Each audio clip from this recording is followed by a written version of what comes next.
I talked to New York Congressman Tom Suozzi, a middle-of-the-road Democrat. Congressman Suozzi, thank you for joining us on Up Close again. Appreciate it. Hey, Bill, thanks for having me. Before we get into the weeds of everything, let's get into the weeds of one big overall subject. The last 5 weeks. Is it what you thought it would be?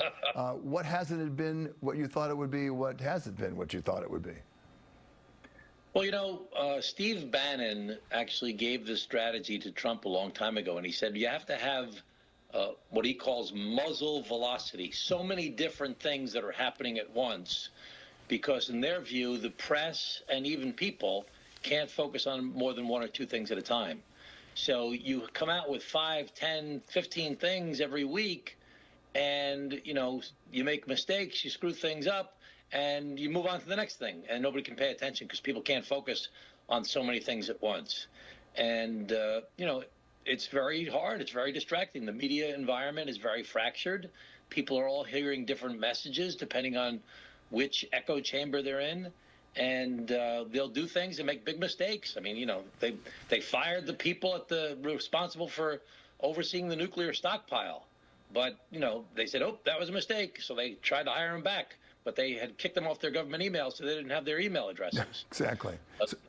They fired the people who were responsible for overseeing the avian flu outbreak and the people looking at the measles outbreak in Texas. And they're like, oh, we made a mistake. We got to try and get those people back. And there's lots and lots of examples. Well, so, you get a sense that by watching this, and it is an issue that we deal with all the time as reporters. What do we cover? We could cover the 40 things that are being done by the Trump administration every day, but then we wouldn't be able to cover any other story. So it's a conundrum that we do face with. And I'll give you an example, and I'd love to get your take on this. There was at one time, and Governor Hochul said this and really went out it. He said, that he's the king. He's the king. Remember that. And a lot of people said, well, he's just saying that because he doesn't, of course, really mean that. On the other hand, the same day, he has an appointment and a meeting over the phone with the president of Russia. And it did not involve the president of Ukraine in the same conversation. What's more serious? And should we be doing both? It's a conundrum that reporters across the country are dealing with. And it's not just reporters. It's those of us in elected office who have to deal with these different things. And if everything is DEFCON 1, the world's about to explode, then nothing is DEFCON 1. So you have to try and pick and choose your battles as to which things you're going after. And, I believe very much in our system of government. I believe that we will overcome this. I believe that, God forbid things get worse, that even Republicans will stand up, as some have been doing already, to say what's going on is wrong. I believe in the system. In the back of my head, there's a nagging, hey, but what if it really is as bad as some of the people that are raising these concerns about it, very serious issues regarding our democracy. What if it really is that bad? So I think there's a lot of efforts going on right now. Yeah. And we've got to, I choose to focus on where are those things that I can find common ground. I choose to highlight those Republicans that are pointing out what they see is happening wrong in the administration. A guy named Don Bacon from Nebraska said, listen, the law is the law. You can't just do this stuff on your own. Mario Diaz-Balart from Florida came out and said, I'm an appropriator and I zealously guard the power of the purse. The president has to follow the Constitution. A guy named Gary Palmer, Republican Freedom Caucus evangelical from Alabama, came out and said the Constitution's the Constitution. You can't get rid of the Department of Education without going through Congress.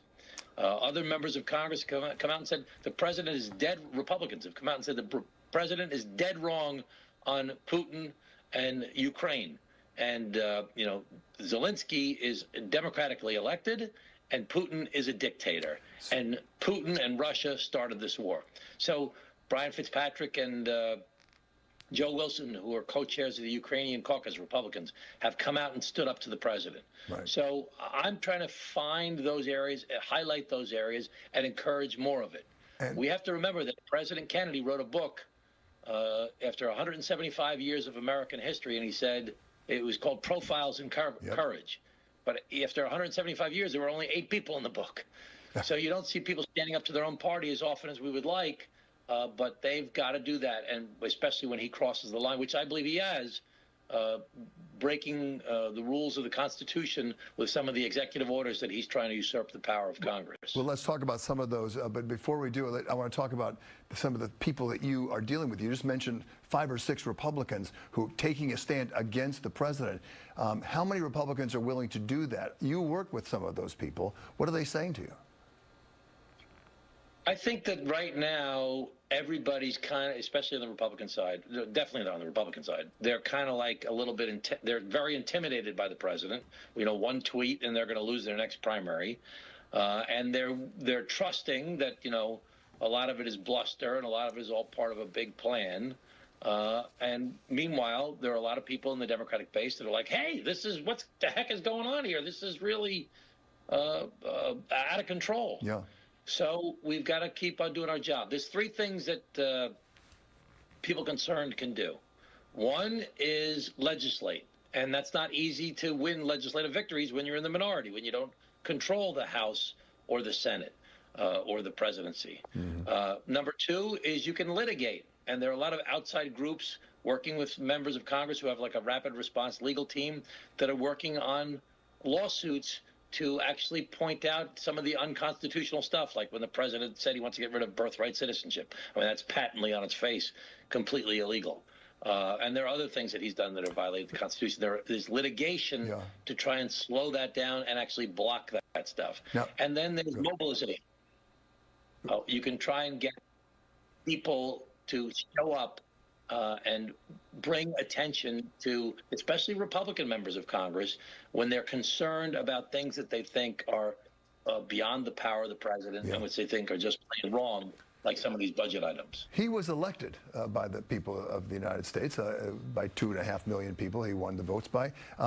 Elon Musk was not elected, and he's just out there. He hasn't taken any sworn offices, hasn't gone to the Senate for okay. Nothing like that. What's he doing? What do you think it's doing? And what about Republicans that you've talked to? How do they feel about him? Well, it's not just Musk, but he's got these 20-something-year-old gamers, you know, searching for their pot of gold, you know, to try and win the game, going through people's personal records. And, you know, there's a reason that people have to go through confirmation hearings to become a cabinet official. There's a reason that people have to go through background checks. There's a reason that people only get certain security clearances. And we're very concerned, I'm very concerned, about what kind of keystrokes are these 20-something-year-old hackers leaving behind? What kind of people's personal information are they looking at regarding their bank accounts, regarding, you know, your cousin's mental health issue, or if somebody's got AIDS and the medications they're taking, or other private information that they're have access to? Well, we don't actually know for sure, but I'm pretty sure it's true.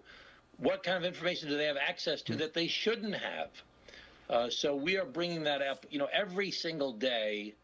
When you're in Washington, D.C., you're going to committee hearings and you are questioning people, and the Democrats are bringing this up every single day. And again, there's legislation and the stuff you can do as a member of Congress to bring attention to these things. There is litigation and there's mobilization. And we see that Trump's numbers, you know, he's the least popular president we've had in the past 70 years at this early stage of his administration.